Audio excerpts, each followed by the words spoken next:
وعلیکم السلام ورحمۃ اللہ وبرکاتہ۔ جی محترم بھائی، نبی کریم صلی اللہ علیہ وسلم پر جادو کے حوالے سے آپ کا سوال ہے۔ جی اللہ کے رسول علیہ السلام پر جادو کیا گیا تھا۔ لبید بن اسم یہودی تھا، اس نے یہ کام کیا تھا، اور یہ حدیث کی کئی کتابوں میں یہ واقعہ موجود ہے، اور حافظ ابن کثیر رحمہ اللہ الخبیر کی تفسیر ابن کثیر آپ پڑھ لیں۔ آخری دو صورتیں جو ہے نا، سورۃ الناس سورۃ الفلق، یہ دو صورتیں جو یہ نازل ہوئی تھی اس وقت، سورۃ الفلق اور سورۃ الناس جی۔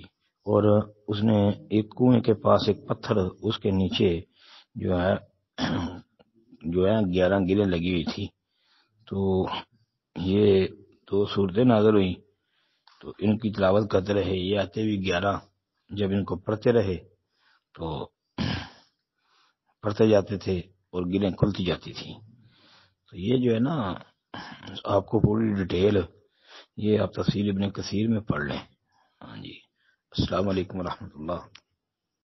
وعلیکم السلام ورحمۃ اللہ وبرکاتہ۔ سب کے پیچھے اکیلے آدمی کے کھڑے ہو کے نماز پڑھنے کے حوالے سے جی، وابصہ بن معبد رضی اللہ عنہ کی حدیث سنن نبی داود کے اندر فرمایا، نبی علیہ الصلوۃ والسلام کا ارشاد ہے، من خلف الصف وحدہ فلیعد الصلاۃ، کہ جو صف کے پیچھے اکیلا نماز پڑھے چاہیے کہ نماز لٹائے۔ یہ بڑی سری ہے اور واضح حدیث انشاءاللہ ہے بھی صحیح۔ اس کے علاوہ بھی روایت آتی ہے اسی مسئلے کے اوپر۔ پھر دوسری بات کہ جی، اگر آدمی آگے سے کسی بندے کو پیچھے کر لے، مطلب کھینچ لے، نہیں جی بندہ کھینچنے والی روایت ثابت نہیں ہے، وہ تو ضعیف ہے، بلکہ بہت زیادہ ضعیف ہے، اس میں متروک راوی ہیں۔ تیسری بات، بعض لوگوں نے جو ہے وہ استدلال کیا ہے، جس طرح کہ عبداللہ بن عباس رضی اللہ تعالی عنہما، وہ رات کی نماز کے لیے نبی علیہ الصلوۃ والسلام کے ساتھ ایک